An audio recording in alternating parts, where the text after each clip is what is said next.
De la ciudad al campo. Sección 1. Exhortación a abandonar las ciudades. Los peligros de la ciudad. Pocos comprenden la importancia que tiene el rehuir hasta donde sea posible de todas las compañías que no favorecen la vida religiosa. Al elegir su ambiente, pocos son los que dan la primera consideración a la prosperidad espiritual. Los padres acuden con sus familias a las ciudades porque se imaginan que allí es más fácil ganarse la vida que en el campo. Los hijos, no teniendo qué hacer cuando no están en la escuela, se educan en la calle. De las malas compañías adquieren hábitos de vicio y disipación.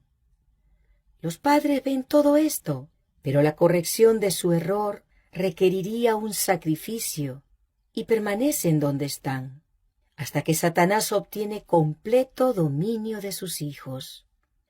Mejor es sacrificar cualesquiera consideraciones mundanales, o aun todas ellas, antes que poner en peligro las almas preciosas confiadas a vuestro cuidado.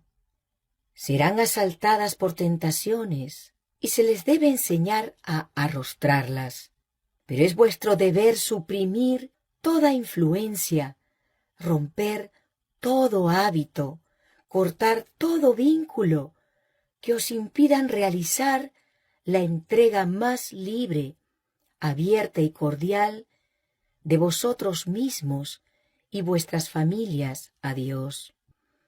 En vez de la ciudad atestada, buscad algún lugar apartado, donde vuestros hijos estén, hasta donde se pueda, protegidos de la tentación, y allí educadlos para ser útiles. El profeta Ezequiel enumera así las causas que condujeron al pecado y la destrucción de Sodoma: soberbia, saciedad de pan y abundancia de ociosidad tuvieron ella y sus hijas, y no fortaleció la mano del afligido y del menesteroso. Todos los que quieran escapar a la suerte de Sodoma deben rehuir la conducta que trajo los juicios de Dios sobre aquella ciudad perversa. La vida en las ciudades no cumple el propósito de Dios. En el mundo entero, las ciudades se vuelven semilleros del vicio. Por doquiera se ve y se oye el mal. En todas partes se encuentran incentivos a la sensualidad y a la disipación. La marea de la corrupción y del crimen suben de continuo. Cada día se registran actos de violencia, robos, asesinatos, suicidios y crímenes indecibles. La vida en las ciudades es falsa y artificial. La intensa pasión por el dinero, el torbellino y el afán de los placeres, la fiebre de ostentación, el lujo y la prodigalidad son otras tantas fuerzas que impiden a la mayoría de la humanidad que cumpla el verdadero fin de la vida. Abren la puerta a una infinidad de males y ejercen sobre la juventud un poder casi irresistible. Una de las tentaciones más sutiles y peligrosas que asaltan a los niños y a los jóvenes en las ciudades es el afán de placeres. Y el torbellino de las excitaciones y del placer los distraen de los austeros deberes de la vida. El dinero que debiera ahorrarse para mejores fines se desperdicia en diversiones.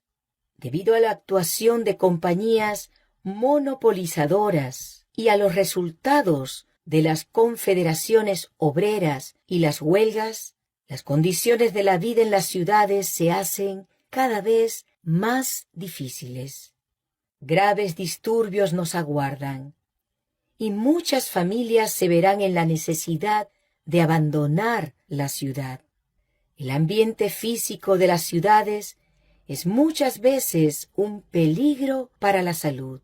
La exposición constante al contagio, al aire viciado, el agua impura, el alimento adulterado, las viviendas oscuras, malsanas y atestadas de seres humanos son algunos de los muchos males con que se tropieza a cada paso.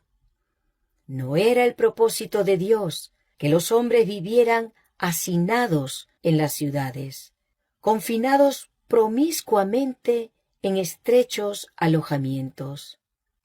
Al principio Dios puso a nuestros primeros padres entre las bellezas naturales en medio de las cuales quisiera que nos deleitásemos hoy.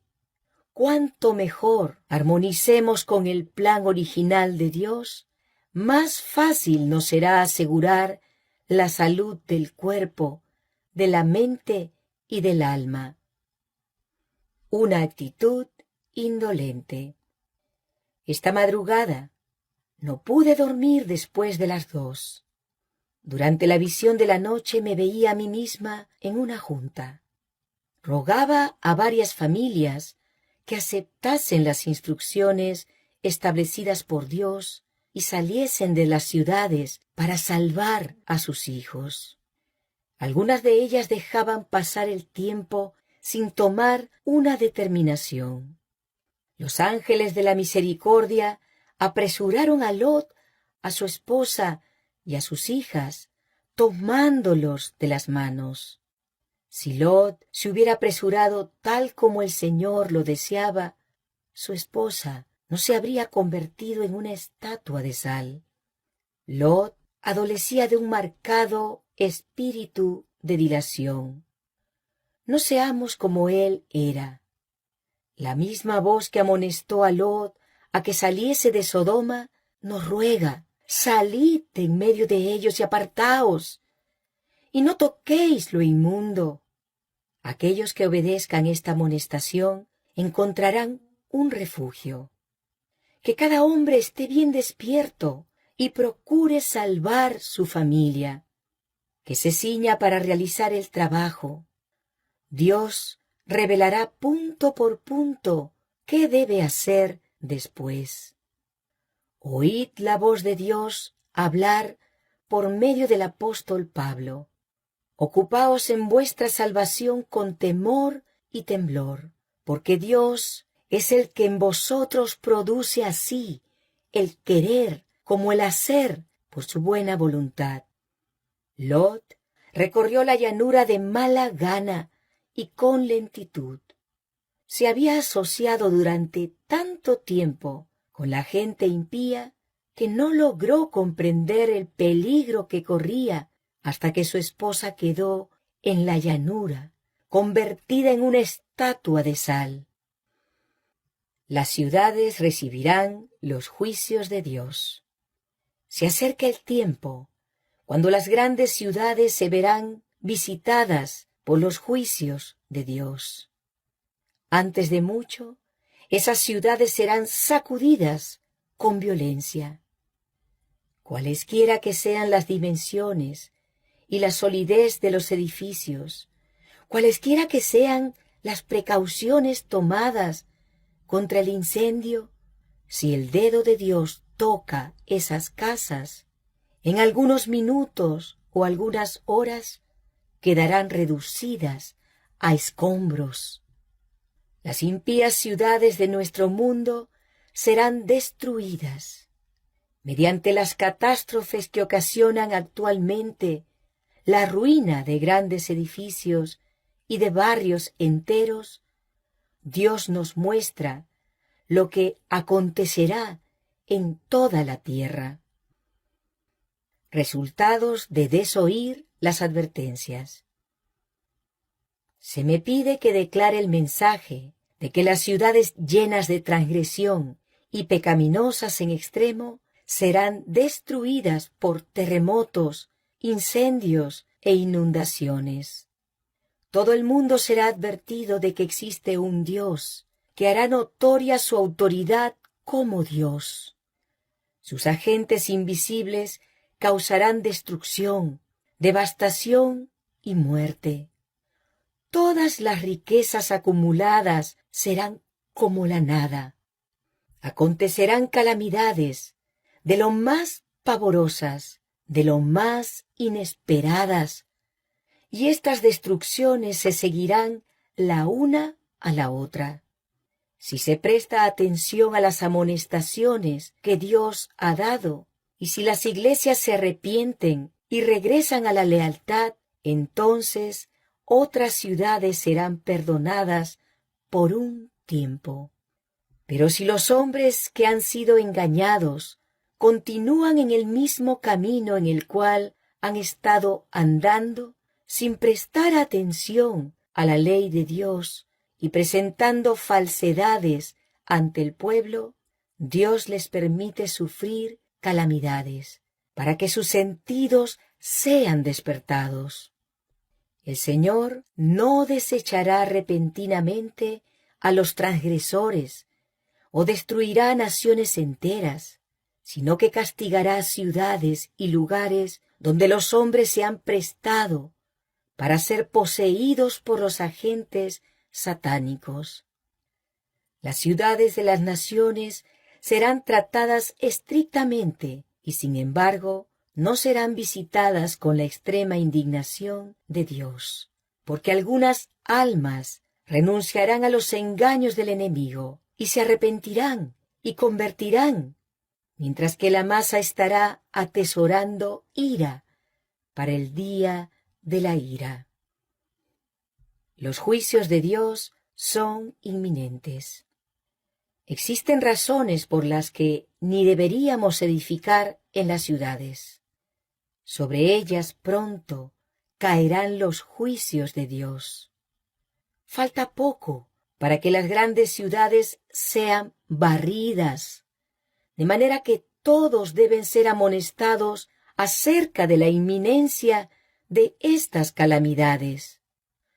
Oh, si el pueblo de Dios comprendiera la sentencia de destrucción que pende sobre millares de ciudades entregadas ahora a la idolatría.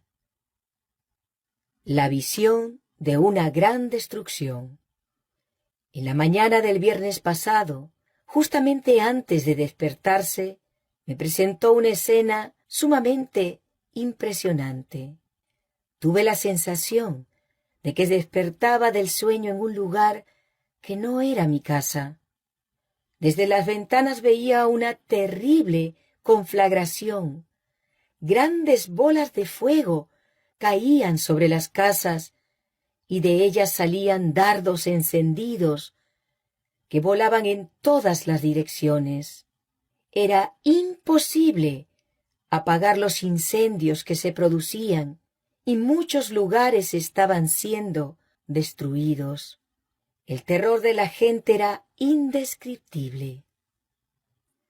Dios procura despertar a la gente. Estando en Loma Linda, California, el 16 de abril de 1906, pasó delante de mí una de las más asombrosas escenas. En una visión de la noche, yo estaba sobre una altura donde veía las casas sacudirse como el viento sacude los juncos. Los edificios, grandes y pequeños, se derrumbaban. Los sitios de recreo, los teatros, hoteles y palacios suntuosos eran conmovidos y derribados. Muchas vidas eran destruidas y los lamentos de los heridos y aterrorizados llenaban el espacio. Los agentes destructores, enviados por Dios, estaban obrando. Un simple toque, y los edificios construidos tan sólidamente que los hombres los tenían por resguardos de todo peligro, quedaban reducidos a un montón de escombros. Ninguna seguridad había en parte alguna. Personalmente, no me sentía en peligro, pero no puedo describir las escenas terribles que se desarrollaron ante mi vista. Era como si la paciencia de Dios hubiera agotado y hubiese llegado el día del juicio. Entonces, el ángel que estaba a mi lado me dijo que muy pocas personas se dan cuenta de la maldad que reina en el mundo hoy, especialmente en las ciudades grandes. Declaró que el Señor ha fijado un tiempo cuando su ira castigará a los transgresores por su persistente menoscabo de su ley. Aunque terrible, la escena que pasó ante mis ojos no me hizo tanta impresión como las instrucciones que recibí en esa ocasión. El ángel que estaba a mi lado declaró que la soberanía de Dios, el carácter sagrado de su ley, deben ser manifestados a los que rehúsan obstinadamente obedecer al Rey de Reyes. Los que prefieran quedar infieles habrán de ser heridos por los juicios misericordiosos, a fin de que, si posible fuere, lleguen a percatarse de la culpabilidad de su conducta.